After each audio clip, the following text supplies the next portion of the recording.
Welcome, everybody. This is the Cyphaden Chat Podcast in association with the Denku Podcast. I'm your host, Tayamu Denku. I got my homie Pestilence with me and special guest this evening from the Two-Face Media, actually representing the entire Two-Face Media because she's like the CEO behind it, right? Space Case in the motherfucking building. Hey.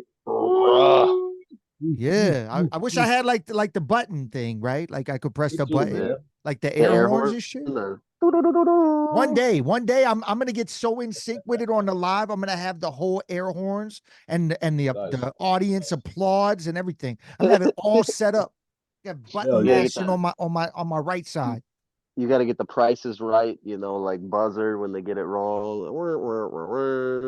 I'm getting it all. I'm getting it all. I just read this thing actually. I read this thing and it see, I didn't know if it was for real. I didn't know it was a real thing, but I guess it is for real because I think his name, what's the comedian's name? Nick Swartzen? Swart. What is it? What is it? Yeah. Nick Swartzen. He posted a picture with Adam Sandler and said that they're starting to film Happy Gilmore 2 this summer. Holy shit. I didn't Hell think it was yeah. for real. I thought it was just some Why? talk, but it's obviously a real thing. He posted that shit. Why? Why? I know, right? Like Right. right. It's one of those movies you don't need a sequel to, but like it's like, Right. but it might be cool, maybe. But it could, I but it could ruin it, just like Coming to America too. You know what I'm saying? It could ruin. I think I think if you're a fan of Adam Sandler in general, like, and the whole fucking Happy Gilmore or Billy Gilmore, whatever the fucking production line is, like, I think if you're just into him, like, you'll probably dig it, because that's just the way it is. You know what I'm saying? I don't want to say he's got a one-way sense of humor, but like, Adam Sandler he's fucking Adam Sandler. And I don't know, man. It might be dope. It might be dope. I don't know. I just why, like, after all this time, like, what? my only request is that they bring Drew Carey in to whoop Adam Sandler's ass. Oh my Drew Carey? god! Drew Because Carey, because he's the the new Price host is of Right Price guy. is Right. And Bob Barker's dead. That is so funny. And he's so nice that it Oh would just be man, like it would work for him right, too. right. That's hilarious. That would be funny. But I mean, space. We see it all the time now though, because like they're Hollywood can't come up with new concepts anymore. Everything is like either a long awaited sequel from way back in the day that probably was written way back in the day, and they're like, well, maybe now is the time. And it's like 20 years Right, later, like the Beetlejuice shit that's coming out. right, Yeah. right. I mean, Yeah, I'm not saying the shit's gonna be whack or nothing, but like the ideas in Hollywood are definitely lacking. You know what I'm saying? Like I feel like they're very lacking. which is, I don't know, man. Which is crazy because I mean, like, fuck, I don't know. I mean, if you think about it, like, back when Adam Sandler first started, like, he was it. You know what I'm saying? Like, Adam Sandler was that dude. But now it's like, I don't know. To me, he's replaying. You know what I'm saying? Mm, Um, but I don't know the last time I seen fucking Adam Sandler in a movie besides Uncut Gems. You know what I mean? And that was like, yeah, that was so fucking. that was I so was not different, expecting that. so I different was from not him. expecting that at all. Right. Yeah, way So different. I don't know. We'll see, man. We'll see. But I know because I just read that they were about to remake The Thing. Um, fuck, what else? There were some other, like, old classic movies that are on that fucking verge. What was Nosferatu? It wasn't Nosferatu, was it? Maybe I it's mean that Nosferatu. I don't know, that but would that would be yeah, kind of crazy actually. Yeah, see, that's old yeah, enough that I feel like it's worth trying now that right, we have new technology and shit. That could be right, dope. right. Hmm. Yeah, and even The Thing also, man. Like, I'm kind of excited for that shit because, man, I think Yeah. Oh it well, held it held its own. You know, but they did the Thing over once already. There's been a did lot they? of like They did wannabe remakes in of like it. 2010. They redid the Thing already one time. Oh shit. So if they're remaking the thing again, is it a sequel to the 2010? I I don't don't know. know. I heard it was supposed to be a remake, but Yeah, I mean, if you I, check it out, if you type in the thing, there's like a 2010 version that came out with newer technology and CGI and shit to make the creatures look like. Even though, I mean, back in the day they killed it, like for what they had. You know what I'm saying? Like I right. did think they killed that movie. Um, yeah, I mean, me and Pesto had this conversation a little bit. We dabbled in it a little bit last week with Rogue Dynamo, and we were talking about how there are those old movies that might be cool redone with new technology, even though they might not touch the classic. It's cool to see the rendition of the new era of it. Like we talked Roadhouse was entertaining. Obviously, I think the original Mm. Roadhouse is better as far as dialogue and who was in it. Because Yeah. I Agreed. thought like I mean Conor McGregor can't act for nothing. Like he's just there. He's just a figure. You know what I'm saying? Right. Right. And I them haven't seen. making him look so big when you know, like he's a professional fighter that everybody knows, like what weight class he's been in, and they make him like with the camera angles and shit. They try to like sell him as like this giant. Yeah, you ain't That you, made you me ain't you giggle. ain't no heavyweight, son. Sit the fuck down. Yeah, yeah, they made him look like a giant. The one thing I did prefer over the new one from the old one, and it was like actually I thought it was like a unique improvement was like the musically, like the Roadhouse music. I felt like they transitioned, like they used a lot of different songs and vibes and stuff with the people Hmm. playing the music there. I thought that was dope. And I thought like they had some really talented, like obscure musicians doing some fucking awesome shit up there. So I liked that a lot. Like, is it any names you could drop that I would recognize, or is it like just all I don't know who same any of thing? them were. Jake I Gyllenhaal's the don't know only who any of person them I were. knew in the whole movie. That's it. Yeah, And him and and and Conor Connor. McGregor. Those are the only two. Yeah. Yeah. Otherwise, everybody else is kind of relatively unknown, which is, I mean, they Well, did a good enough job. well, yeah. I mean, Yeah. I don't know what the budget was for that, but I'm assuming a lot of the budget went to get Jake Gyllenhaal, and then obviously Connor wasn't going to do it for super cheap. So after that, what kind of budget you even got to work with? Well, they did do a lot of like weird, like Oh yeah, extra over the top. like the type of cameras, like the fighting camera shit that they did. Yeah, it was pretty crazy and different. That and the like when they had like the boat crashing shit at the end, Yeah, like yeah. they did do some like real grandiose, like what the fuck are they doing? Like, It was pretty crazy. It was definitely crazy. You haven't seen it, Space? You haven't watched it? No, I no, I mean, haven't. I don't think it's something you need to watch. I It's knowing Yeah. just your list something. of It's just movies, something. nah. If you're bored, maybe that's what it You is. Right. so Denku, you probably don't know this about Space, but Space is like he's a movie connoisseur in his own right, but his taste in movies is very very strange and like it coincides with mine in a big way in the sense that like Tusk was a perfect example. Like he Yes. also has a craving for anything that's just like fucked up off the wall, something that would scar you. He's like, yo, like the amount of times he's recommended me a movie and been like, yo, it's not a good movie. It's gonna fuck you up, but it was pretty fucking cool, man. And that always is like, you're recommending me a movie and telling me it's not necessarily like a great movie. I gotta know what that's like why I gotta watch it. And then I watch them and I'm never disappointed. I'm always like, all right, Well, yeah, I well, can't believe that exists. it's like what I told you. Like my shit is if it entertains me, it's not whack to me. That's basically what it is. Like it's either whack and like there's like the whack extremely terrible movies that I would never go back and watch. They're probably movies I may have never even finished watching because they were so terrible.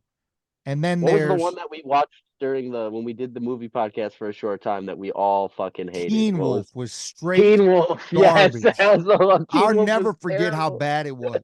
And not What? Space, not the original Teen Wolf, The Okay, fucking okay, okay. remake Teen Wolf that's based off the fucking TV series is one of the worst movies I've ever seen in my It's entire so life. bad. It's It's so so bad. terrible. So I knew there was a TV series, but I didn't know that they went and made another fucking movie Yeah, based they off It, the did. TV series. It's god awful. Jesus It's so Christ. it's bad. it's so bad. It's like one of the worst movies I've ever seen in my entire life. The plot It's feels like like it was actually written by a 5-year-old because they're like, and then like it's so bad. It's so bad. it's It's so like bad. it's like I put that in the tier for me. It's like back in the day, my mom made me watch Bridges of Madison County, right? And I'm like, bro, I can't do it. Like I'm not I'm I don't want to see Meryl Streep make out with Clint Eastwood in their fucking 70s. It's not what I want to watch. It's not my thing. It's not on my list of things to watch, anything like that. And literally that's what it was. Romantic movie, Meryl Streep and fucking Clint Eastwood. No other characters in the whole movie. It's just like them in the house doing their little things and having their conversation. I fell asleep multiple times during the movie. Never went back Never went back to watch it. And my mom at the end is like, wasn't that great? I'm like, no, this is the worst movie I ever seen in my whole life. It's so bad. She's like, I thought it was really Oh good. I was like, man, this is your type of shit. Like, I can't fuck with this shit. This is so right, terrible. right. And that is the tier that Teen Wolf is on. It's on that same level of trash. It was Straight so garbage. bad. Like I That honestly, sucks. if we weren't watching it for the podcast, I would have turned it off 10 minutes in. But then after maybe 45 minutes, I was like, I have to watch the rest because it's so bad that I So can't bad. tap out. I have to have endured the entire mess because then now I can add that as like it's almost like a fucking badge of honor that you'd see on like a general's uniform. It's like I survived the Teen Wolf 2023 movie and like didn't get lobotomized by the We beat it. production We somehow. beat We the beat it. wolf. We made But it. then on the other end of the spectrum, you and Ram both like that Winnie the Pooh Blood and Honey. And I thought it was like I objectively yeah, the I didn't production mind it. value's terrible, but you guys were like, the movie was pretty cool. And I was like, I fucking hated it, man. Like No, no, no, no, no, no, no, no. I didn't say it was cold. I liked the plot because it was different. I thought some of the death scenes were absolutely terrible and yeah, unbelievable. that's fair. The best death scene was Natasha's death scene. It was the best fucking death scene in the whole movie. Other than that, there's the one fucking chick that's walking in a pool this fucking wide. It's like a foot. It's like a foot, Yeah, like from one side to the other side. I'm like, why are you still in the pool? Like, and you're walking backwards, like trying not to get axed by the fucking pig that looked that the pig was bad, like Yeah, the not pig was good really bad. costume. It was real bad costume. But so that movie got terrible ratings, but it became a cult classic. But part two that just came out incorporated Tigger, and that shit has almost a 7 out of 10 on Rotten Tomatoes. It holy like shit. elevated crazy levels. God, not Well, another one. I can't. you, There's a sequel, and they did Cinderella, and there's somebody doing um Mickey the Mouse MB, Steamboat. Mickey Mouse Steamboat. yes. And so now, I don't know if you know or not, or I might be getting too ahead of myself, but from what I heard is like this is all a part of the same universe. Yep. So it's like they're already plotting a film where all of these fucking characters combine, and like I don't know, man, it's Yeah, crazy. It's crazy. it's like a horror fucking Disney Yeah, universe. It's yeah, like it has the M. Night Shyamalan vibe where it's like he did Unbreakable and fucking glass. Oh yeah, Yeah, Split. Glass Yeah, and yeah. put all those together and you're like, what the fuck? These are in the same universe? Like Glass I and Unbreakable, yeah, but Split, you're like, what? yeah, Split was my favorite. Split was crazy. I mean, I thought Glass it was was Unbreakable Glass was really good I too. mean Glass was pretty good though, actually. I guess they were all good. They were all pretty good. man, I've only seen Unbreakable, and um, like I forgot all about it because it was such a long time ago. Well, I mean, because glass, I would recommend Split. Split was Hey, really good. The hey, acting was Split is nice. facts, insane. facts. Yeah. The acting is insane. Yeah, yeah. I But heard he Yeah, killed but it. I don't fully know the Space Case movie. oh, he'll like that. Like, is He'll that like something? that one. That's something? He'll like that one. Yeah, he'll like that one. All right. Like I'll be the judge. okay, so lobotomized geniuses were trying to get me to watch the Greasy Strangler. Well, get us to watch the Greasy Strangler for like as long as we've known them. They just consistently like try to strong arm me, and I'm like, I don't know, man. I'm just not in the mood for. And then eventually I did watch it, and it's like it's grown on me the longer I haven't seen it because it does have like a lot of just like what the fuck like ridiculousness to it. But it is just like I feel like you would hate it. I thought Space might hate it, and he just was like, "That's like one of his favorite movies now." He's like, Yeah, "It's bro. so good." Really?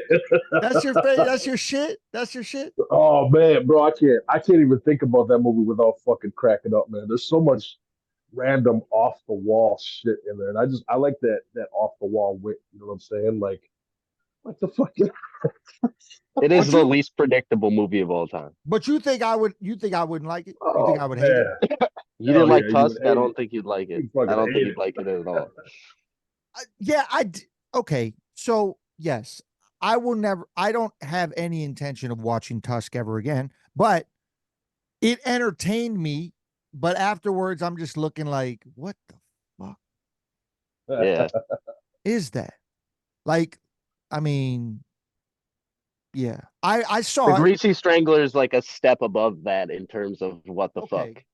Okay. I believe Greasy Strangler was pretty slow though. You know what I'm saying? I guess Tusk was pretty slow as well, but Tusk at least had, some pretty interesting characters that kept you into it.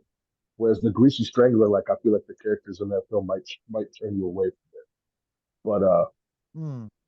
I don't know. There's I don't not know. like The dad's ridiculous.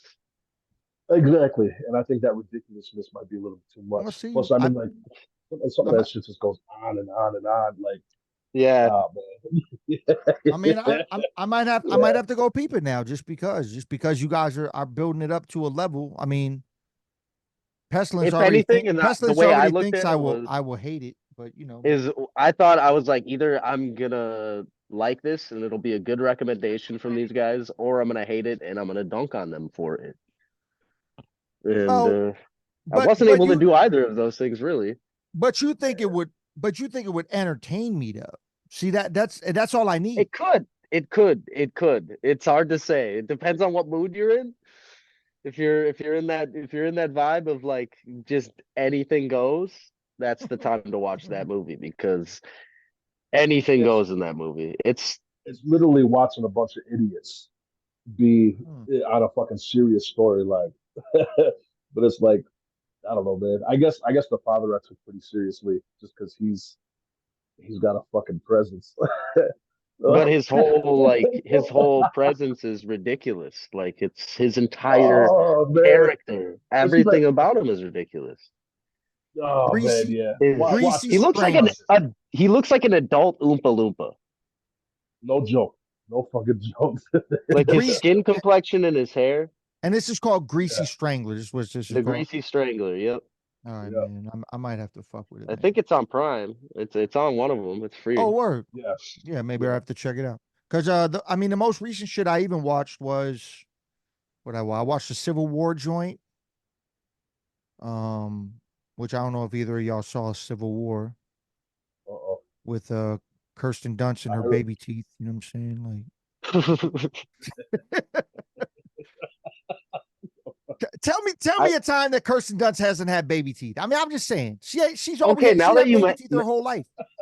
Now that you mention that, did you know she's married to the fucking psycho dude that was in Breaking Bad that plays in Civil War? He's like one of the army guys. He's the one that gets hit by that truck. No, I didn't know that was The who guy she with was. the red glasses. Yeah, that's her husband apparently. That guy's acting. I saw just that clip because I didn't even hear this movie, but I saw that clip pop up on YouTube and I checked it out because I always liked that actor. Holy fuck, man. His acting in that and like his character, like I was like, they just he's so believable as a piece of shit. Like he's so believable as He a piece was a of shit. piece of shit. I had no idea that's who she was married to. Yeah. That's crazy. But that movie, it's like the buildup is crazy, and then the end of the movie is whack. Oh. That's how I mean, you might think different if you guys ever venture and check out the Civil War movie. The plot, the idea, the buildup, all cool. It kept me engaged, and then the ending, what happened and how it ended, not cool. Not I didn't even like it at all. I was like, this is what I watched the whole movie for. Like the buildup was to this thing, and now I'm disappointed, and I'm mad I wasted my time. Not cool. Not That's, cool, Yeah, guys. man. Yeah. that's It made me bring out the Kirsten Dunst disses. That's what happens when I get mad. When I get mad at movies, I bring out the disses, man. That's what happens. yeah. But I checked That's that fair. out, and I checked out the First Omen. You guys seen that? You guys watch that? The First I Omen. No. don't believe so, no. So it's like the prequel, right? Like the new Omen, but it's like the prequel to the whole Omen series, and Yep. pretty good. Not crazy scary. Fucked up shit. Like I'll tell you the most fucked up shit of the whole movie. There's this one part where this chick's having this vision going on, and she's having a vision going on where there's this lady laying on a fucking pregnancy table about to give birth. She's chuckling, then screaming, then chuckling, then screaming. Then they like scroll the camera down all weird, and there's like rumblings going on in the stomach. And then it goes down. You see a whole pussy shot, and a devil arm comes out the pussy hole. Fuck. Yep. I gotta watch. I gotta see this. Hey, I mean, devil arms coming out pussy holes. You don't see it every day. It's something you definitely got to That's how check. you that's how I've you never sell seen it. space on a movie. Yep. But Yep. said Yep. I never seen it.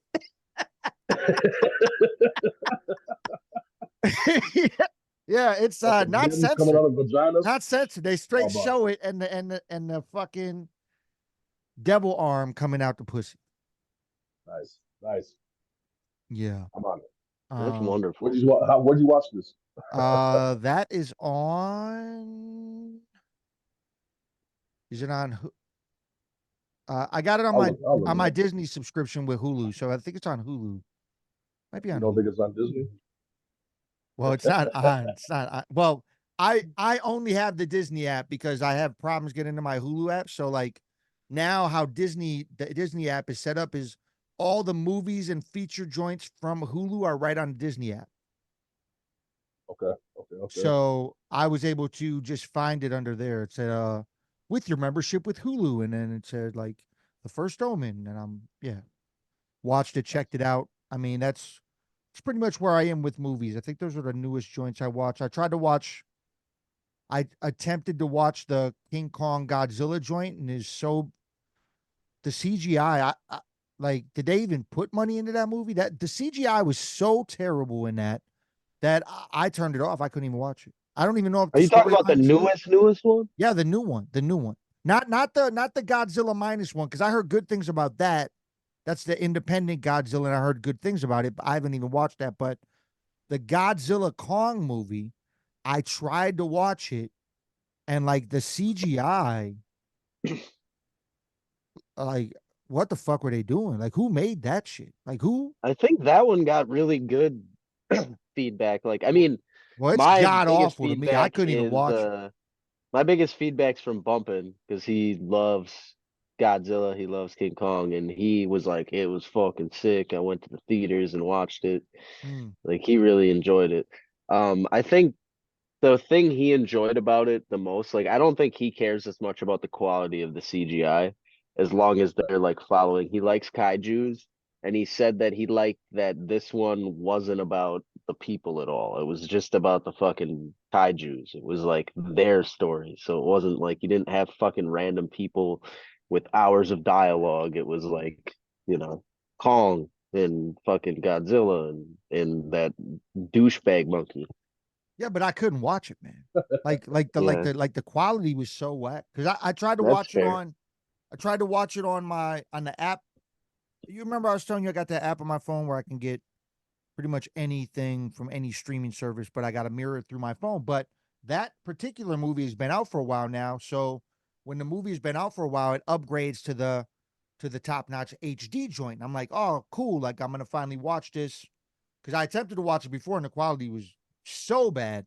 I was like, man, I'm not even attempting. So then when it upgraded to the HD joint, I was like, oh man, now I can maybe finally watch this shit and see if it's any good. And I put on the HD upgrade shit, still terrible. So whoever did that CGI, it if you ever see this or the clip, I just want to let you know you fucked that whole shit up for me. It's garbage. It's so terrible. Like you made King Kong look like a pixelated fucking just tiny ape. Like I don't even know what's going on. Like the whole shit was just ugh. Makes me want to vomit on this TV screen or something. Jesus. Damn. Yeah, man. Yeah, Man, dude. Yeah, Holy shit. it's real negative for me. Like I'm not even I couldn't that was one of the one I would slide it into terrible because I couldn't even finish it. That's what it That's was. fair. I haven't watched any movies lately. I want to watch the I don't know. I don't know if it was like the League of Ungentlemanly Warfare, the new Guy Ritchie movie. Oh, I did want to see that actually. I want to see that one. That was one that's on my radar that I think I might I watch actually heard good one things of about these that. days. I heard good things Yeah, I about thought I like the actors that are in it are great. The plot looks fucking awesome. I mean, like you could never go wrong to me if you do a movie with like just Nazi douchebags as the villain, even though we're in 2024. It's like they're so easily hateable for it. everybody. It's just like, hell Yeah. yeah. Like Yeah. Yeah. and it's a damn, I never funny even, act. never It even heard of works it. good. Like it hits everything. Yeah, man. What about you, Space? I'm looking at You see it. any new shit? You see any new shit? Yeah, He's like emphasize on the word shit. man, I've seen nah, I've seen some good ones. Um, a couple of them I will never ever watch again in my life. Man, I'm into the man. I'm into some fucked up movies, man. Like I don't know, I like that crazy shit. That shit that it's fucked up. I don't even want to talk about these movies I've seen. Actually, I do. There's the one movie that I saw recently was called Found, and like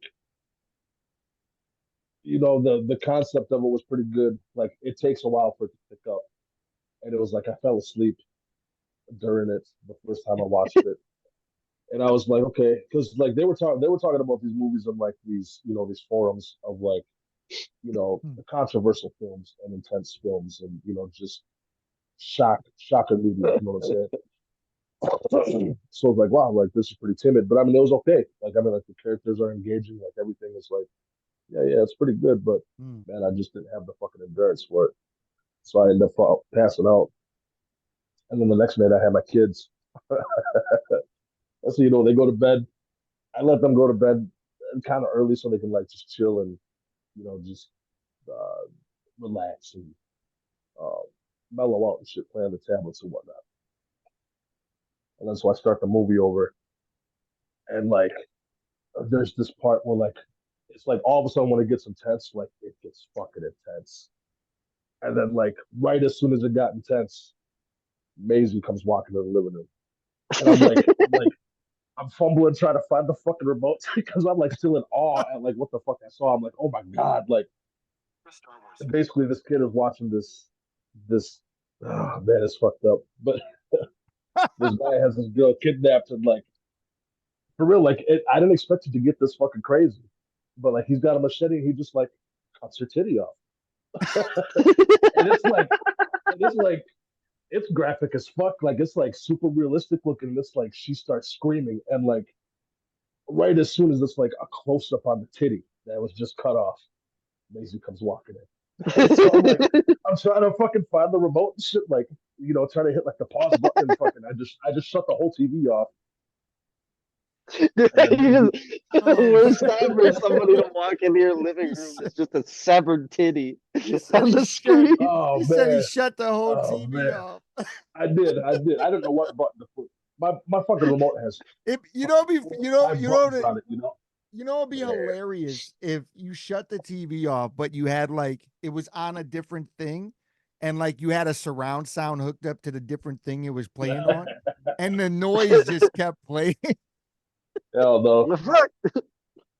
hell no. Oh, That should be crazy. Luckily, luckily Maisie was like she actually fell asleep when she woke up because she had to go to the bathroom, but she came in there because I guess the TV was pretty loud. But yeah, luckily she was enough out of it to be concerned or ask any questions. But man, yeah. yeah, So that at movie least it got just it went into the subconscious to be dealt with in her adult life. right, right. Yeah, like, Yeah, man, I think my dad used to watch movies about severed titties. man, but it gets fucked up from there. Like, and it's like long drawn out scenes. Hmm. Like basically, what the movie's about is this kid. He lives with his family, legit family, and like his brother collects heads from dead bodies and keeps them in keeps them in bowling ball bags. One day the kid was snooping around and fucking found it.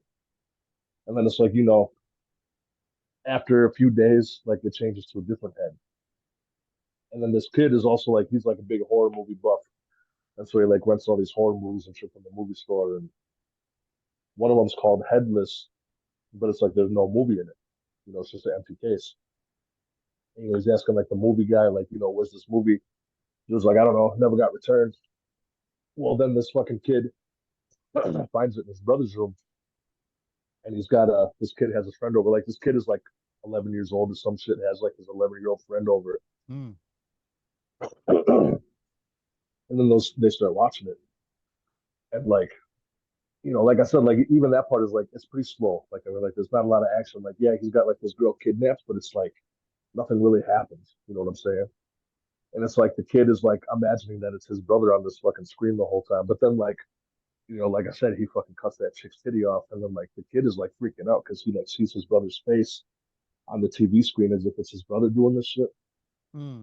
Obviously, it's not, but and then so he's like trying to look away from the screen, trying to tell his friend like he's got to shut it off and shit. And his friend's like, "Man, you're a fucking pussy, whatever, whatever." And then like, man, like as it goes on, like this dude like cuts this chick's head off and is like fucking her head by the neck and shit. And like, I don't know, man, it's fucked up. And like, it's like really well done. It's like a high quality movie. Um, it's like that just makes it that much more fucked up. You know Yeah. what I'm saying? But then it's like you start to unravel like secrets about the family. Like like the family has really been like some pieces of shit. Like the father's a fucking Nazi, like a closet Nazi. The mother is like an ex-alcoholic who like just kind of deals with the father because she has to maintain the family and shit. Blah blah blah blah blah. So I mean, it gets pretty crazy from that point on, but it's fucking nuts. Not Damn, one of my favorites out that sounds crazy. I mean, there. you had me at hacking a you had titty me at off. severed titties, son. I'm gonna have to Yeah, check it. dude. Yeah, you had me. You had me there. Have you ever, so Danko, one of my favorite recommendations that space ever has given to me is you ever seen the movie Come to Daddy with Elijah Wood? No, I've Yeah, never seen it. That movie is fantastic. yeah, yeah. That Come movie to is Daddy. phenomenal. How old is that Come to movie? Daddy. Maybe 5 or 6 years old. It's not that Yeah, old. I think Hmm. 18, 17, 18, Yeah. 2017, 2018, something like that. Yeah, yeah, it's a good one, man. That's a It fucking is good not what you would expect it to be ever. one. No. I'll have to check it out, man. So it sounds like Space and Pestilence, you guys still are able to dive deep into the movie catalogs that still have the original artistic ideas in movies is what it sounds like. Not like the mainstream Hollywood shit that gets redone over and over. You know what I'm saying? So Right. obviously we know that there is still dope shit out there. It's just like music, you know what I'm saying? Like it goes both Right. ways. Like there's Yeah. still dope music out there and there's still dope movies out there for people that really check for the shit. So yeah, it's definitely the same thing on both levels. Yeah, Uh definitely. yeah. So, Mr. Space, Yes, sir. tell me about tell me about the start of Two Face Media actually. I don't know that. I don't know that story of how Two Face Media came to be, how the name was created, and yeah, where and when it all started. Because I've known you for a long time, and I feel like I haven't heard Two Face Media until not long ago. Like I don't remember hearing it in the beginning Yeah, personally. yeah. You know what I'm saying? So, Because I think at that time, the name Face Entertainment kind of fucking overshadowed it. You know what I'm saying? oh, so it was there then. Oh yeah, yeah. It was there ever since Space Case was there. Yeah, yeah. It's old. Um, it really just started like it was basically like a fucking jailhouse dream. Like when I got locked up my first time. Actually, it might have been my second time. I don't remember, but like I just at that time, like I was recently reintroduced to hip hop, because I was big into rap way back in the day, commercial rap, you know what I'm saying, back when fucking MC Hammer and shit was getting played on the radio, you know what I'm saying? Like Okay. that was the shit I had, that was the shit I liked. But then it got to a point where I just got out of it and I fell into fucking like heavy metal and shit. I listened to like Tupac and Easy E and Biggie and some of that shit. Not really Biggie, but some of that shit back then too. But it was like even that, like it just kind of ran its course with me. And then like I saw Headbangers Ball one night on fucking MTV, and that was my introduction to fucking heavy metal and hard rock and shit. But then anyway, so fast forward a long time, I got big into the rave scene, blah blah blah blah blah blah blah. One of my friends out in Vegas, I was listening to drum and bass, like we were talking on the phone. I was listening to drum and bass in the background. He was like, "Yo, you listen to drum and bass? Yeah, yeah." And then he was like, "You listen to hip hop at all?" And I'm like, "No, not really." And he's like, "Dude, I'm gonna just send you some fucking CDs." So like the first CDs he sent me was like Athletic Mike Lee. It was Sean Price, songs in the key of Price. It was Grouch and Eli, People Under the Stairs, Zion I. It wasn't True and Living. It was something else that I wasn't too into. Um, but like he was sending me shit like that, and I was like, holy fuck, like what the fuck is this? Mm, Like I didn't know that side of the hip hop world existed. You know what I mean? But at the same time, like my guy was with this girl in Madison whose brother was into hip hop as well. So he was like showing us Aesop Rock, Atmosphere, Sage Francis, Immortal Technique. So it was like, man, I was just getting rushed with all this music. And then I get locked up.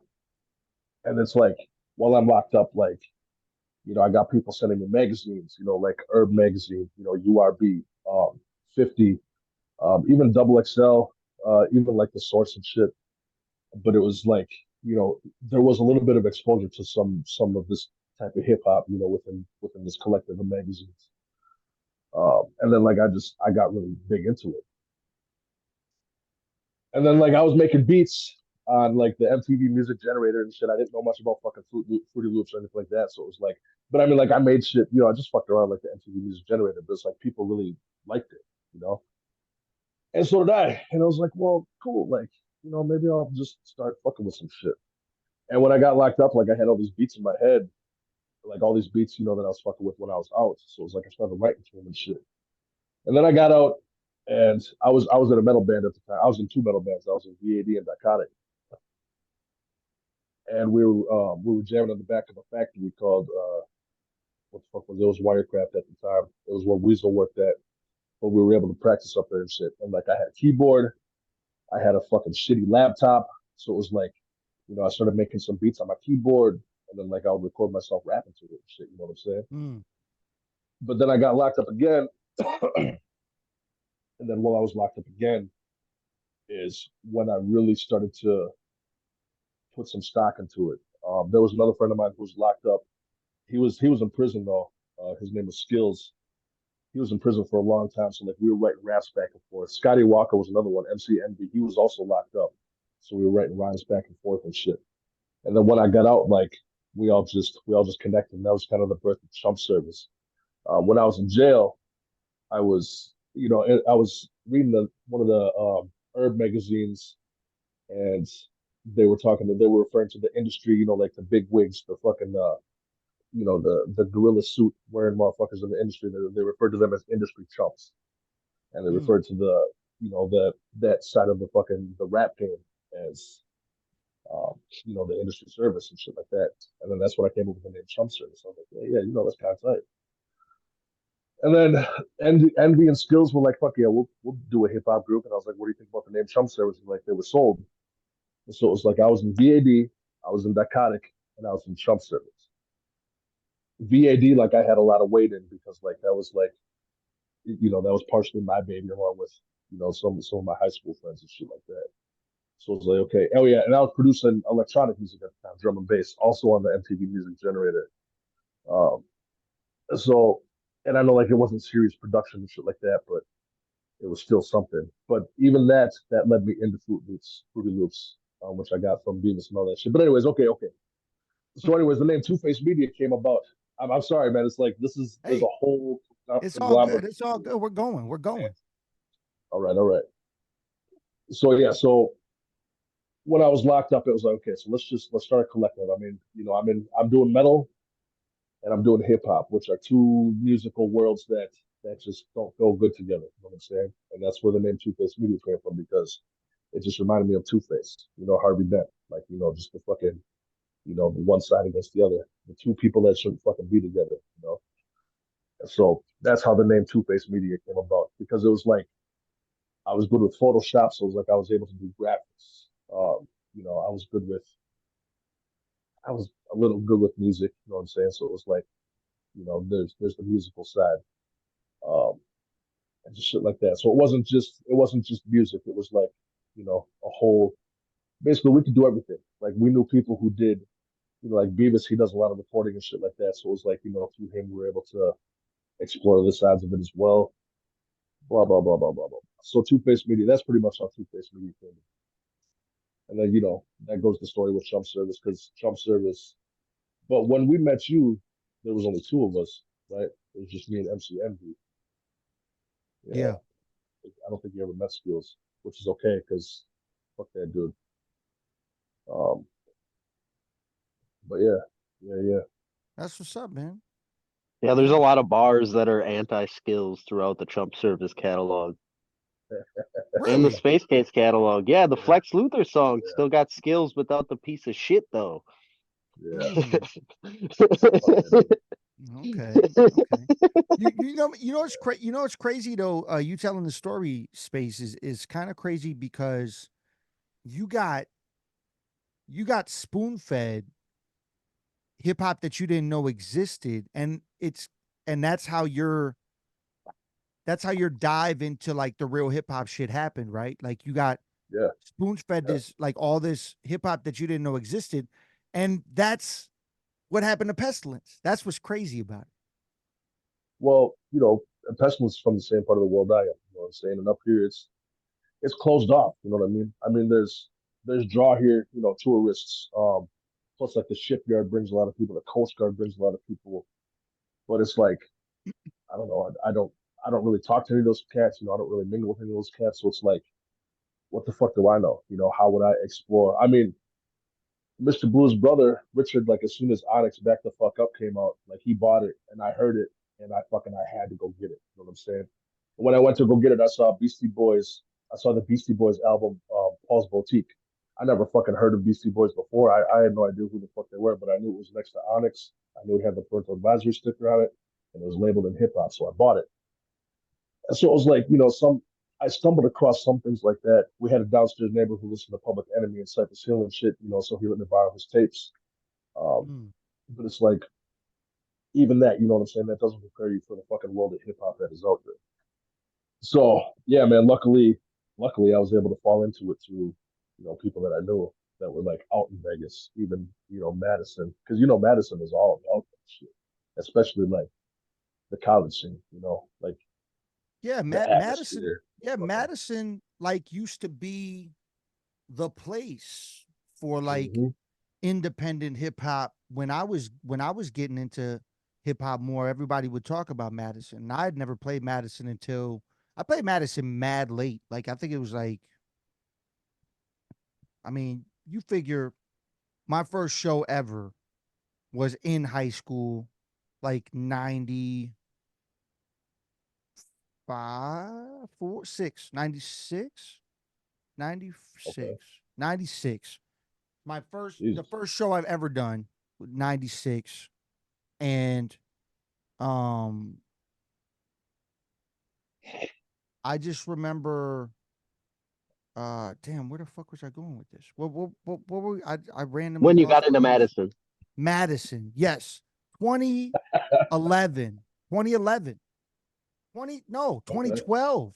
2012 was my first time in Madison. It was the Rhyme and Reason showcase.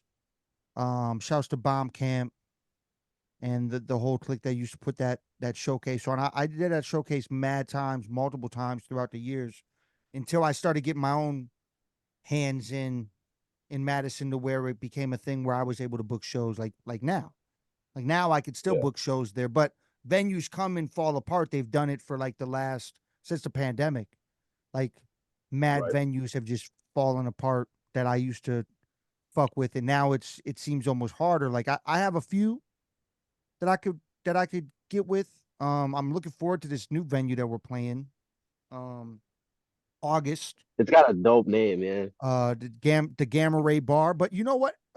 So Nice, nice. have you ever played shows in Madison space? Yes, you have, right? Yes. Yeah, two. That's Okay. it. So do you remember the names of the venues by chance off top? No, no, I don't. But I feel like there was a place that because when we were on tour, I thought you were, I thought us and you shared a venue in Madison. Um, I can't remember. Was that the Wisco? I played the Wisco mad times, but or was it Frequency? Frequency. Okay, That's it. So check it out. Gamma Ray Bar is in the same location that Frequency was. The same It's like building. it's the new place. Okay, that. So like they whoever opened it or did it, they know who I am already, which is dope. So I feel like maybe it's people that used to fuck with Frequency because I've played shows at Frequency before. And Okay, maybe it's people that used to run that spot. Because they know who I was, and they were excited that I wanted to book a show at this new spot. Because the new spot, it either just opened or it's opening at the end of the month. It's like brand new. Like it just opened this month. okay, But I was recommended to it by this spot, Burr Oak, which shouts to Burr Oak for giving me multiple chances to try to get shit. But here's the thing I have to say about the Burr Oak situation. They won't let me do really book shows there anymore, and they say, um, they tell me, well, the last couple times that you book shows here, we didn't really make any like much money on them, and I'm like, well, here's the thing. You attempted to let me book shows there, but the only days you ever gave me was Tuesday, Wednesday, and Thursday. You never even gave me a weekend to even attempt to have a weekend show there. So to me, it's kind of whack. When I ask for a weekend date, you have it available and you won't allow me to book it because of the past Tuesday, Wednesday, and Thursday dates that you yeah, gave me. I'm like, bro, do you know yeah, how hard it is to get people to come out during the weekday? I know shows like that have to happen, but it's fucking hard to make people yeah, come out on those days, yeah, especially yeah, the yeah. older you get. Like, the older you get, if your fan base is like, obviously, I have some younger people that fuck with me, but if your fan base is just as old as you are, the older you get, it's even harder to get motherfuckers to come out. Right. You know what I'm saying? Because going out to an event on Tuesday, Wednesday, or Thursday is definitely not a priority for us fucking adults. Yeah. Yeah. Definitely not. Yeah. Yeah. Yeah, It's it's kind of garbage, man. That's kind of garbage. yeah, man. I mean, my I don't think I've ever told this story on a podcast. My upbringing into hip hop actually, I wasn't really spoon fed. I came from a household that was always playing music, but it wasn't really hip hop. Really, my mom had a crazy record collection, crazy like crazy rock records, classic rock, all that. Yeah, yeah. There was always music That's my mom playing. too. I always had, I always could pick out the melodies of everything that I heard, and I could Yeah, replay them like in my own voice, like do them. So like if there was a melody going on, I could either replay the exact melody that I heard, or I could add to the melody in the song to make it a different variation of the melody on yeah. the song. I was always doing weird shit like that, and No, that's dope. That's dope. that probably led me into the beatbox aspect because I was beatboxing pretty early on, and then rhyming. Um, like obviously I heard shit on the radio. We had Hot 102 here back in the day. That was the hip hop station. I would always flip to that. My mom would go in the grocery store or whatever. She'd be like, "Do you want to come in?" I'm like, "No, I don't." And I would just fucking get left in the car to hang out, and I'd put on the fucking hip hop station because the schools that I would go to, you know, they were urban. They were urban schools. There was, people would talk about hip hop, rap shit in the urban school, so it was always there for me. Um, Yeah, but as far as like me getting into the real indie underground shit, that actually didn't happen for me until freshman year of college. So we're talking 2000. And then I was given, I met this DJ. I can't remember his name. He's from Chicago. He stayed at the end of the hall for me. And he would randomly come down to the room and like this is when the streaming services started, like the stream stealing services, Napster and all that shit. This Napster, is this is when LimeWire. those, yeah, this is when those started.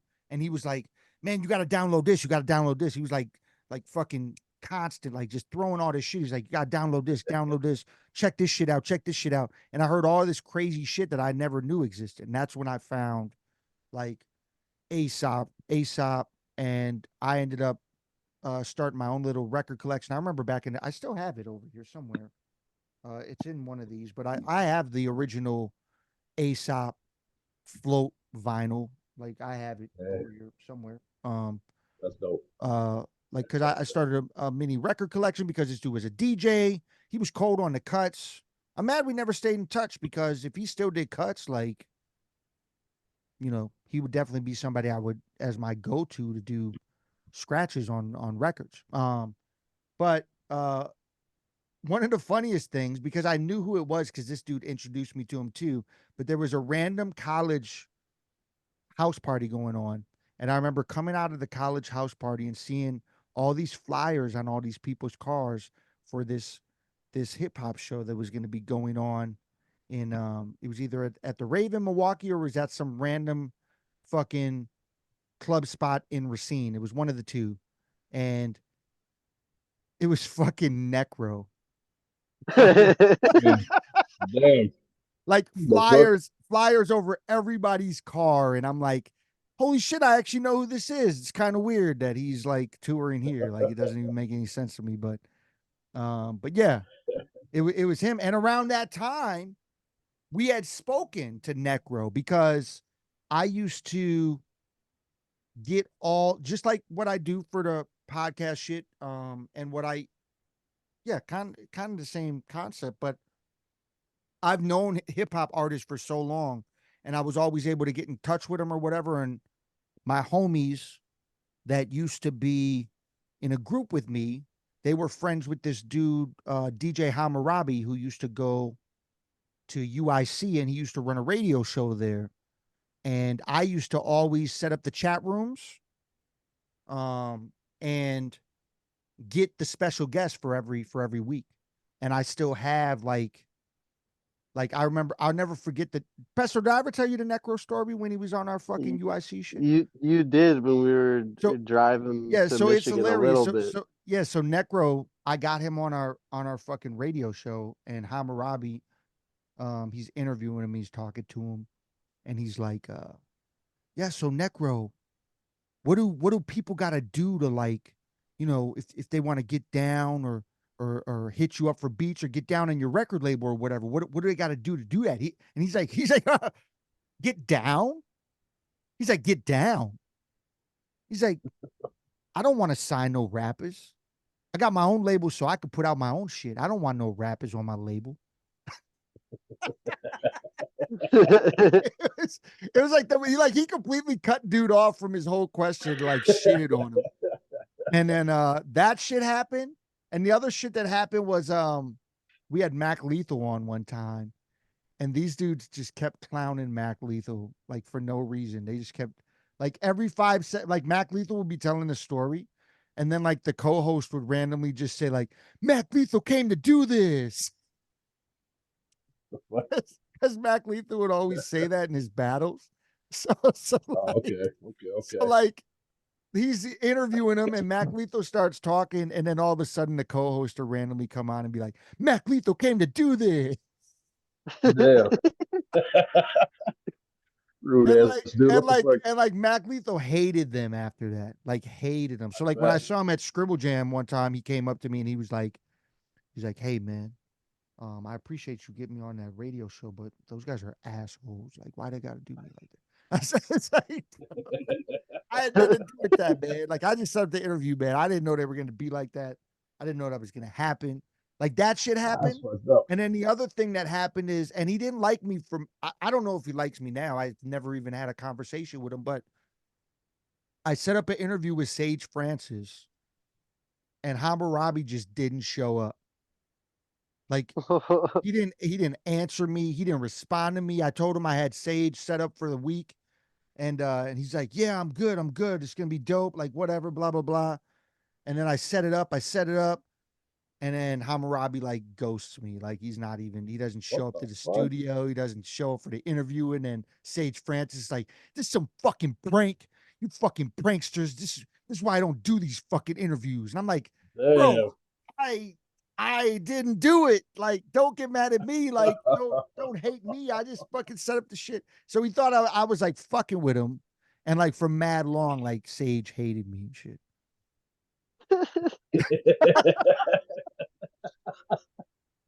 Which is fucked up because it sounds like it's hard to get him to hate anybody. Yeah, he hated me So like I'm back glad then. I'm glad you could be the one. Deku. Damn. Yeah, Congratulations. I'm also glad I can be the one that Sage can hate. It's it's cool. I mean, like I said, he What probably a doesn't hate what me a now. dope story though. I don't I haven't, like I said, we never even had like a real conversation. This was like a fucking email conversation, and then like a AIM Messenger conversation, because all the rappers back in the day were on AIM Messenger. I used to talk to Immortal Technique on AIM Messenger for like an entire year. Like we used to go back and forth and talk shit like on AIM Messenger. Fucking Mr. Eon used to be on there. Cage used to be on there. I used to talk to all these motherfuckers on AIM Messenger. Like that, Here I like was that. using AOL and shit. God damn it. Yeah, like that's what the world was. AIM Messenger, and then all the battle rappers that are famous nowadays. I used to freestyle and shit on these dudes on Yahoo Chat. Yeah, it used to be a thing. Like I met Damn. Illmaculate on Yahoo Chat. That's how I met him. Damn. Damn. Catch me in that Yahoo chat, motherfucker. Yeah, meet me in the Right. Yahoo Chat, bitch. 7 o'clock. We here. CST though. CST. What the fuck, Yeah, man? man. Yeah. So Space, tell me the story, man. Tell me that I know you spoke about it at shows, like out loud to the crowd. But tell me what led you to, okay, before I ask you the question, no, maybe I should say it afterwards. Yeah, let me ask the question first. What led you to the idea of retiring and then the resurgence into not retiring? Let's do that. So the retiring thing. Uh, so I struggle with time management, balancing my time. It's something that it's a demon that I fucking fought for many centuries. Uh, so it was like I don't know. It came to a point, because Space Case. I've been doing the Space Case thing for a long time. With Trump Service Shale Dynasty. 2009 was like when we started, um, and it was just like I don't know. It got to a point where I don't know, man. My life changed a lot. You know what I'm saying? Like I don't do a lot of the dumb shit that used to inspire a lot of my fucking raps. I don't want to say dumb shit because I mean, with that dumb shit came a lot of great experiences that I was able to rap about, flip Mm. music and shit like that. So it was like I don't know, like I just part of me felt like I was losing my inspiration a bit. Also, like booking shows. Uh, Booking shows was cool because it was like we were able to get a lot of MCs together. You know what I'm saying? A lot of talent under one roof in one building. And it used to be great because like a lot of people they would use it, you know what I'm saying, use it to their advantage. Like they would network, they would link up, you know what I'm saying? Like there were personal connections being made, you know what I'm saying? Plus it was nice locally here because a lot of people came out to the shows, people were anxious to hear new shit, things like that. But it seemed like that kind of started to dwindle a bit, you know what I'm saying? Like our events up here locally kind of started to go downhill. And I don't want to say it was like energy wasted or anything like that. Like I don't believe any energy that I put in this whatsoever has been wasted. But it was like I just felt like I could be doing other things with my time. You know what I'm saying? Um, and plus, like there were some personal things, a lot of personal shit going on at once. I had to kind of flip some priorities, um, and just I don't know, some other things just started sitting higher on the totem pole. Mm. I was starting to make a little bit of money on the side and shit, like doing the engineering thing. Um, I started making a little bit of money doing beats, and it was like all those things, like just that little bit of return revenue, like just kind of made some of that shit also seem a little more important. You know what I'm saying? Than MCing. Um, and then like I had the feeling where like if I'm not setting up shows, like I'm probably not going to be doing a lot of shows. And then it was like as an MC, so I made that album with Certain T called Today, and it was like to me I felt like that was it. Like I mean like that was my opus. You know what I'm saying? Like that was my pride and joy. Like that was my fucking album as Space Base. Like that was I wasn't sure if it would get any better than that. You know what I mean? So it was like I was fucking comfortable where I was at as an artist. Like I just dropped this fucking project and it just felt so fucking good. And then it was like, man, like I believe I told Pesto, like I used to hear beats and I'd want to rap. You know what I'm saying? Like beats would inspire me lyrically and shit. But Mm. it was like all of a sudden, like I would hear beats and I would want to make a beat. You know what I mean? Like it was like I don't know. It was almost like it just felt like my whole fucking interest was changing. You know what I mean? And it's like with having to manage time and all that shit, it was like maybe it's time. Maybe it's fucking time. Um, and I mean, there were still some group projects, like working on the Ratness Regicide project, working on this Remedy project, um, things like that need to be finished up. So it's like, I'll still be able to do this. I'll knock out some features in the meantime. But yeah, I just want to focus on, gearing up as Jester Exodus, getting that fucking catalog going, and I'll be good. Plus, I was getting real big back into making, producing drum and bass, big into the DJing thing. So it was like, man, I had all these outlets, and to me, like, MCing was the one that could go. So that's why I made that choice. Mm. There's a few other kind of personal things, but it's like I don't know. I guess they all kind of chipped in, added their weight to it. But I don't want people to get the wrong idea. So, but what got me back into it is, man, I not only did I fucking miss it, but it's like I went to that Atmosphere show that was at the rave. You know what I mean? Were you at that show? Did you go to that one?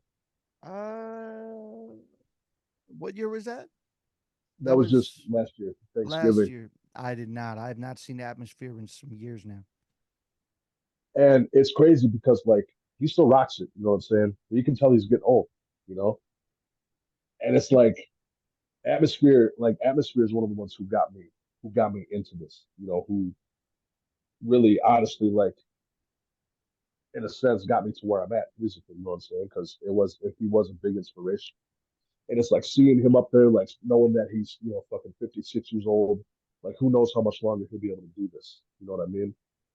And it got me thinking like, fuck, like I'm 40 years old. You know, however old fucking all these other artists are that I might not ever be able to see again. You know what I'm saying? Like I'm I'm not necessarily saying I'm like that tear up artist or anything like that. I'm not trying to put myself up there with them, but I just know like as an artist, what I contribute to hip hop and just what I do, like I'm not gonna be able to do it forever. So it is a gift, it is a blessing, like, and it's something that I don't know that I feel like I should fucking be doing, you know. So here I am, fucking In all your glory, horrible with in all your right. glory. Still battling with time management, you know, fucking my Okay, plate has been overfilled with fucking so much so much shit. so two things with that. Because Yes, sir. obviously, I also struggle with the time management because I get involved in a lot of shit just like you do. Um, Yep. the thing that I've heard that works for people, I heard Blueprints time management. Like Illogic told me Blueprints time management straight up. He has a calendar that hangs up in his studio, and he literally writes on the calendar every week, and he fills it out with things that he definitely needs to get done, and he crosses them out throughout the week on the days that he wants to get them done. That's what he does to manage his shit. I thought about doing it. I probably wouldn't. I'm a procrastinator like a motherfucker. I do shit. I do mad shit last minute. You know what I'm saying? Like, which is Right, crazy right, because I I can tour book like a motherfucker, and you can't do that shit last minute. So right. I guess there's some things I do last minute and other things I don't do last minute. Well, because I mean, a tour, like you were saying, booking a tour, like you can't do that last minute. Whereas some of the other things, like you can, you know, because you have, and it's been working. You know what I'm saying? Yeah. So I also struggle with that. It's definitely a thing that I've struggled with, but you know, we make it work as artists is what we do. My Right, thing about the right, retirement thing is I've already decided in my head, um, I'm never gonna announce a retirement. right, Even if I get to a point where I'm not inspired for a long period of time, I'll never officially announce a retirement just because I feel like it's something you can always jump back into. Whether you can perform at a high level, you could still record, you could still sound engineer, you could still live the hip hop shit in right, some right. way, shape, or form. So I don't think me And personally are ever announce a retirement. And my thing, just to before you say something, um, my thing jumping to your atmosphere, being 56, um, you know, my person that always brings me back to that level is the homie Carnage, the executioner. Like we have these conversations all the time. Carnage is on the doorstep of 50 this year, and hey, he's still going crazy with it. And I'm in the same boat as you. I'm 42 this year, so we still have a lot of time. right, right. If these people are doing it at a high level still, like you said, we're not comparing ourselves to those artists, but I feel like we no, you know what? Fuck that. Like I feel like we're on a level. I feel like we're on top tier levels because when I'm rocking joints with legends, you know, I feel like I'm even playing with them. I'm not, you know, I'll Yeah, say it. yeah, I'll straight up say it. Like I feel like I'm on the level with y'all. Like I can rhyme on the level with y'all. Y'all just have hit records, is what it Right, is. right. You know what I'm saying? So, Yeah, but you know, Onyx, I can't even believe those dudes are in their 50s.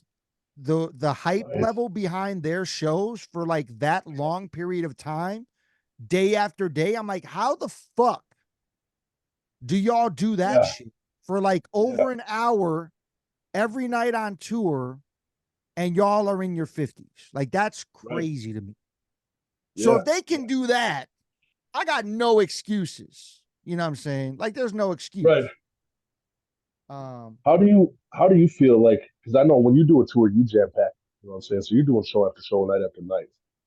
How do you feel like after doing like after you come home from a tour? You know what I'm saying? Or even like during the tour, let's say you have a 2 day stretch where you just don't have anything. You know what I'm saying? Like I mean, like do you get like the aches and pains? Do you feel fatigued? Like oh, I'm exhausted. I'm tired as yeah, fuck. Like I get to a point where I was telling Pestilence, like I'm a little I don't really ever get nervous about shit, but like this tour I'm booking that I'm bringing Pesto on, like it's 21 days. 21 yeah, shows in 21 days. It's the longest yeah, tour I ever booked for myself. And I'm in my, in my 40s. yeah, So to book that, I'm nervous about my voice going out. I'm I've done I've done a lot of 11-day stretches, and by like day 7 or 8, I'm tired. I'm tired as fuck. yeah, Like I'm like, what time I got to be at the venue? And they're like, well, you don't have to be there till like this time. And I'm like, cool. I'm sleeping. I'm in a hotel room sleeping right now. yeah, yeah, I need a rest. You know what I'm saying? Like, so that's kind of like I told Pestilence. I well, mean, he's younger than me, like a lot. But the but thing about it is, he's like half our fucking age, is man. is Damn. is he's not done a tour yet, and Right. I have all the confidence in the world that he's going to love it and that he's going to be able to do it. I have all that confidence in the world, but he's going to see that tour life definitely is not for everybody. I think Oh, Definitely he, not. absolutely. I think he's definitely somebody it is for, but just because I can already notice the passion in the music, Yeah, the drive, the force. Like he reminds me of my drive or your drive, yeah, like as an artist. It's there. You know what I'm saying? I can definitely, notice. definitely. So like I know that he's gonna be able to do it, but he's gonna see it ain't for everybody. Well, okay, hold on. Before we keep going off on that, the reason I brought it up is because like when I was on tour, like I feel like that was the best that I've ever felt in my life. You know what I'm saying? Like I mean, like I feel like that was I wasn't physically healthy or anything, but man, I felt like I was like at the healthiest I've ever been in my life. Like I felt really good. Like every night, like I was fucking confident. Like, yeah, some nights I was worn out, whatever, whatever. But like, I don't know. Once we got to the venue and shit, it was like I got that energy back. A lot of times, like I was one of the first ones in the venue, one of the last ones to leave, especially because I was DJing a lot of shows, you know. So like some people, I don't know, man. Like I think about Onyx doing this shit, like fucking every night, for an hour or so every night for however many fucking years. Like they're built like that. You know what I'm saying? And like those Yeah, motherfuckers are in shape. Like they, as far as I know, I guess I don't really talk to them about their fucking dietary habits and no shit like that. But still, like those motherfuckers look young. You know what I'm saying? yeah, I know there's some soldiers. You can definitely tell they got some age behind them and shit, but still, like they still rock it like they fucking used to. And that's something I kind of started to lose. Plus, once I started touring, bro, I didn't want to stop. Like it was like because touring was the best experience. I don't well, maybe not the best experience I've ever had in my life, but it was one of the fucking best. Well, a few of the best experiences that I've ever had. And it's like I don't know, man. I felt like I got confused, man. Like being gone from my family for that long, especially with my kids being so young and shit like that. mm, Like and yeah, yeah. So it was like just a realization that I might not be able to do that, and shit like that. Also, that kind of led up to my retirement. But regardless of that, yeah, going into fucking you guys with this tour, and like you said, this tour life not being for everybody. I know, man, because I mean, we know a lot of the same artists up here, Yeah. anyways, in Wisconsin. And a lot of these cats had so many opportunities to go on tour. The couple times we toured, there was supposed to be some locals that were supposed to come with us that backed out last minute because, for whatever reasons. But it happens all the time where people back out last minute because you're right, man. Not everybody's built for this, and it sucks because I feel like as an artist, if you have the chance to tour, fucking do it because like it's not only are the experiences unreal, there's just so many opportunities. Like meeting other people, meeting other artists, shit like that. Plus, I'm big into the idea that it's a blessing, a fucking experience that not everybody's going to be able to have. So like if you have that chance, fucking take it. Yeah. And yeah, plus it's another one of those situations where it's as real as life gets out there on the road. Like you don't have out in fucking bumfuck Montana, like you don't have friends and family that you can call if something goes wrong. Like you're Mm. literally out there on your own. You got to figure this shit out on your own. So yeah, man, for real, like touring goes deep, man. Fucking physically, mentally, spiritually, like it goes deep. And Yeah. yeah, man, I think Pesto, I think he'll fucking do just fine, man. Do you I think have he'll a do just fine. do you have a do you have a standout tour story from touring that you did? Some Um, like a story or a funny thing that happened that stands out. Always love a to hear few, a tour few. stories. Uh, so we had this show in Michigan, uh, and Shale Dynasty was up on stage, and like no one was really into us because we were just like we were a little hard, too intense, you know what I'm saying? But still, like everyone was standing there paying attention. And there was like this big Indian girl in this fucking tight pink shirt. Maybe it was yellow, canary yellow. I don't know, some fucking obnoxious color. And it looked like her and this girl were laughing, having a good time. That's what it looked like. And I thought she was going to give her a hug, but then it looked like she like cocked back fully, and it looked like she was going to swing on the girl. And then but like once she like got to her, her hand stopped. Mm. And then it was like, you know, from where they were, I couldn't really see much. I just saw like whoever she was just almost punching in the fucking neck, like dropped. And then everybody that was around the area, it was like people who had no idea what the fuck were going on, like people who were watching us, like it was like all of a sudden just some fucking instinct clicked, some fucking Mm. Michigan fucking kindred instinct. I don't know what happened, but all of a sudden everybody turned around, everyone went to this area, and then this little fight broke out. Come to find out that this chick got tased, like this chick who looked like she was cocking back or whatever. She had a taser in her hand. Oh shit. I don't know why she had to wind up to fucking tase this chick in the neck, but that's what she did. And then obviously the show got shut down. Like we're still sitting there fucking performing, and it's like everybody fucking starts going outside. Like the place starts emptying, and like me and Tigger are looking at each other like, what the fuck is going on? And it's like we got Beastler, Mike Needler. He's like playing guitar for us, and even he's like, like you can hear his guitar chords like start slowing down and shit. Like, like he's like, like what the fuck is happening? And then yeah, eventually we got told to shut it down. But yeah, this chick fucking just out of nowhere, almost for no fucking reason, like because nobody heard what happened because the music was so loud, like no one could tell. As far as they know, like Mm. people didn't even know each other in this fucking Taser. That's crazy. I actually have a similar story to that. Um, One time I played this show in Philly, and I was I can't remember the name of the spot. I can't even remember the name of the venue. It's probably not even there no more. But I was supposed to play this show in Philly. Um, that a DJ I knew set up, and I'm looking forward to it. They're gonna have me headline it, so it was dope. There was this dope chick there that was rocking right before I was about to go on, right? And getting ready to go on. I'm like, yeah, I'm gonna kill this shit. It's gonna be dope. DJ's looking at me. He's like, man, you ready? You ready? I'm like, yeah, I'm ready, man. So like, it's like 10 minutes before I'm about to go on. Like he's playing some joints. Show's about to start, and all of a sudden, I look off to the left by the bar area, and there's these two dudes that they're like talking shit to each other. He's like, blah blah blah, and it's probably about some chick because like one of them had a chick and the other dude didn't have a chick, and they were like arguing back and forth or whatever. And all of a sudden, this dude just grabs the bottle and smashes it over this dude's head, and then he's like, bro, I'm gonna gut you. I'm gonna gut you with this shit. Like talking all this crazy shit. So then they break it up. Everybody rushes outside.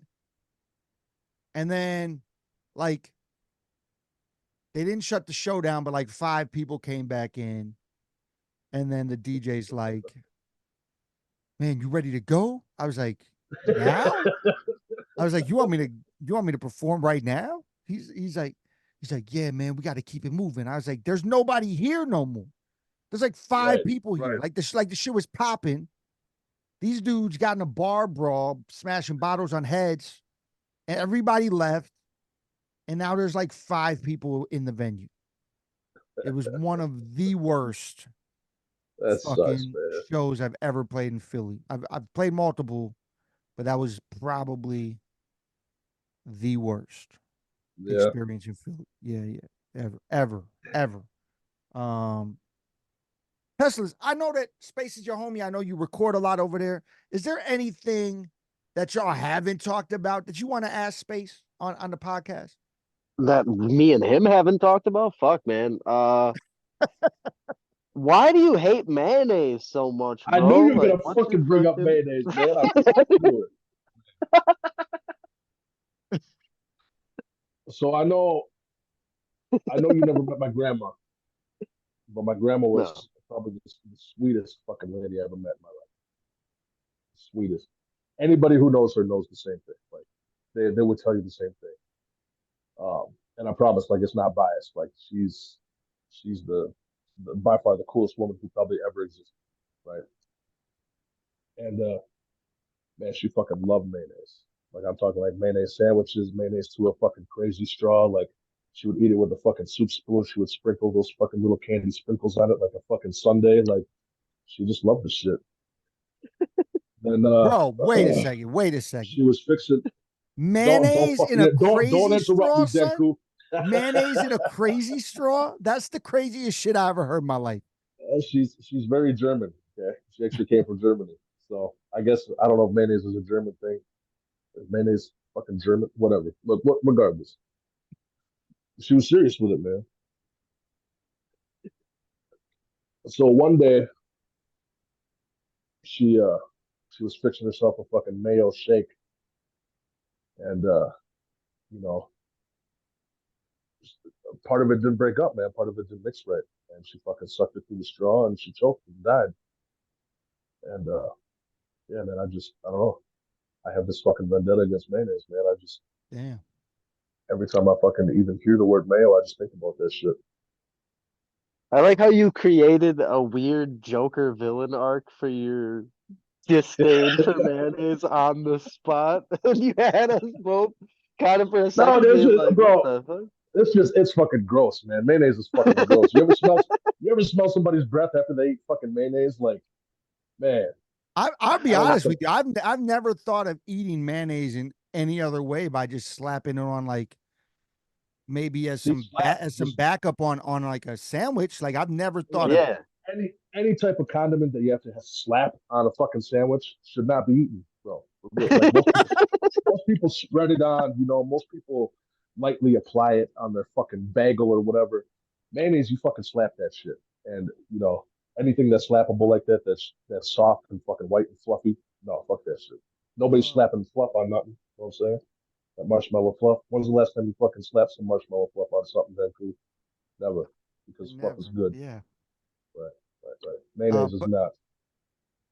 well, one of the grossest things I've ever seen in my life actually is I saw somebody mix mayonnaise with ketchup and then dip the fries.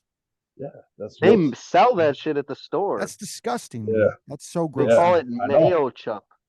What? It has a name? Yeah, mayo chup, bro. I The mean, That's crazy. abomination. That's It's I mean, been crazy. if made. you take mayo, mix it with ketchup, throw some fucking pickle relish in it. I believe that's Thousand Island, right? I mean, Yeah. yeah, that's fucking. Oh man, see, Wow. bro, Well, yeah. Crazy. all these Crazy. gross derivatives, man. Fuck that shit. What has Mayonnaise is been not meant. this What? this has been super dope, Space. we're definitely have to have you on again because obviously there's a lot more stories and stuff to tell. I don't want to keep you super late. It's already 9:30. I know we could probably talk another hour and a half, 2 hours because we all have done music in circles together for a minute now. Yeah. But before we dip out, tell the world what you got coming up next and Um, where they can find you on the socials. I believe next up is the Rat Nest Regicide project, man, with the homie Pestilence. I believe that's the focus of what's next. I got a Remedy project with the Cleaver and produced by Restless Minds. That's ready to drop pretty soon as well. We're just waiting for a couple cuts from a DJ. And then there's a lot of shit coming, dude. There's a lot of fucking shit coming between Space Case and Just Direction. This stuff about. But those are the two to look out for right now. And then social media, man. I mean, everywhere. Fucking, you can Google me. You can Google us. We're all fucking Googleable. Googleable. There it is, man. Yeah. There Fucking, it is. Facebook, Instagram, whatever. Pornhub. Fucking, I'm out there, brother. I'm out there. Check me I out. don't want to know your Pornhub, son. I don't want to know. Yeah, you do. Yeah. Big black cheeks 100% slathered in mayonnaise free. mayo. Yeah. Shut up. I removed that video. God damn it. Man. I knew there was a backstory to the mayo. I knew there was a backstory on Pornhub. They're really, Yeah. right. Yeah. Yeah. Ruined my fucking Pornhub reputation. But dope, man. Like I said, this has been super dope, man. Hey, definitely. For everybody out there, this is the Cyphaden chat. It's presented by Cyphaden Music, where we inspire even those higher. And remember to never stop chasing your dreams because you never know what you are fully capable of. That's how we end the episodes right there. Like I said, it's been Cyphaden Chat Podcast in association with the Denku Podcast. I'm your host, Tayamu Denku. We have the homie Pestilence in the building as the co-host over there. And we had special guest, Two-Face Media's own, Chump Services' own, Show Dynasty's own, Space Case in the house, Jester, Exodus, Beats, all that goodness. We appreciate you again, man, for being on the podcast tonight, man. Hey, thank you. Thank you, man. Always a pleasure. Yeah, man. Like I said, we're definitely probably have you on again in the future because not too many second time guests, but there's people that stand out where I definitely know we can have more conversations that would stand out. You're definitely one of those that we could have on in the future. You know what I'm saying? So again, Space Case. Anytime, brother. Anytime. Yes, man. Pestilence, Space. I will holler at y'all soon. Pestilence, did you send me the reference of that last joint you sent me? Send me that in the email too. Oh, yeah, I'll send you that in the email too. But yes, we're gonna call it a night. Until next time, peace, y'all. Peace.